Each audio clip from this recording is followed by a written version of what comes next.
സ്വാഗതം.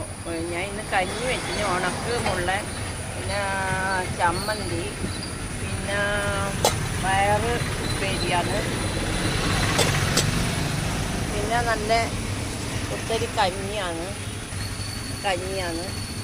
എല്ലാം വെച്ചിന്. ഇന്ന് കഞ്ഞി കുറേ ബാക്കിയാണ്, ബാലൻസാണ്. വേറെ ഒന്നല്ല, ഇന്ന് ഇവിടെ ഇത് ഒരു കാര്യസ്ഥലത്തിൻ്റെ ഇതാണ്. ഈറ്റുങ്ങൾ പരാതി കൊടുത്തിന് വണ്ടി വെക്കാൻ പാടില്ല എന്നുള്ള ഇതിലല്ല. അപ്പോൾ ഇവിടെ പാർട്ടിക്കാരെല്ലാം പറഞ്ഞിട്ടുണ്ട് വണ്ടി വെച്ച പ്രശ്നമൊന്നുമില്ല എന്ന് പറഞ്ഞു. അവർ ബിൽഡിങ് കെട്ടുമ്പോൾ മാത്രം മാറ്റിയാൽ മതി എന്നാണ്. അപ്പോൾ ഇന്ന് തീരെ കച്ചവടമില്ല. കഞ്ഞിയെല്ലാം 1-2 പോയിട്ടുള്ളൂ. പിന്നെ കച്ചവടം നന്ന കുറവാണ്. നമ്മളെപ്പോലത്തെ പാവപ്പെട്ടവരെ എന്താണ് കഷ്ടപ്പെടുത്താൻ വേണ്ടിയിട്ട് ഓരോരാളുണ്ടാവും. ഹെൽത്ത് പോയിനേനു. ഹെൽത്ത് പോയാലും ഹെൽത്തിലെ മാഡം പറഞ്ഞ് വണ്ടി വെക്കാൻ പാടില്ല, വണ്ടി ആയിരിക്കും വെക്കാൻ വേണ്ടിയിട്ട് അനുവദിയും കൊടുത്തിട്ടില്ല എന്ന് പറഞ്ഞു. നിങ്ങൾ ഞാൻ ഫുഡിൻ്റെ ലൈസൻസ് കൊണ്ടുപോയി, അപ്പോൾ വീട്ടിൽ നിന്ന് ചെയ്തിട്ട് നിങ്ങൾ കൊടുത്തോന്ന് പറഞ്ഞു. പിന്നെ എന്നോട് പറഞ്ഞു എന്താണ് വഴിയോര കച്ചവടത്തിൻ്റെ ഇത് കൊടുക്കുന്ന പറഞ്ഞേരം. ഞാൻ പറഞ്ഞു ഞാൻ വഴിയോര കച്ചവടത്തിൻ്റെ ഇത് കൊടുത്തിട്ടുണ്ടെന്ന് പറഞ്ഞേരം. പിന്നെ ഒന്നും അനങ്ങിയില്ല. ഇനി നാളെ ആരെങ്കിലും വന്നിട്ട് വണ്ടി മാറ്റാൻ പറഞ്ഞാൽ ഒന്ന് മാറ്റിയിടും.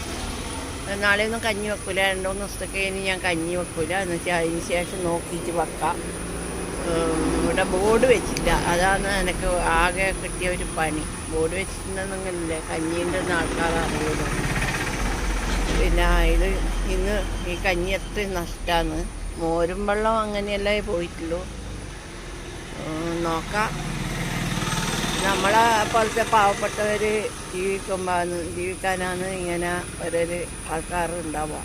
പിന്നെ ഈ ഗേറ്റ് മുതൽ അങ്ങേ തല ഒരു ബസ് സ്റ്റോപ്പിൻ്റെ അടുത്ത് വരെയുള്ള വീട്ടുകാർ ഇങ്ങനെ ജീവിക്കുന്നവരെ ഉപദ്രവിക്കുന്നവരാണ്. ഒരു ഇതില്ല, മനുഷ്യത്വമില്ലാത്ത ആൾക്കാരാണ് അവർ. 1, 2, 3, 4 വീട്ടുകാർ. ഡോക്ടറെല്ലാം ഉള്ള വീടാന്ന് പറഞ്ഞിട്ടാണ് അവൻ്റെ ഒരു കാര്യമില്ല.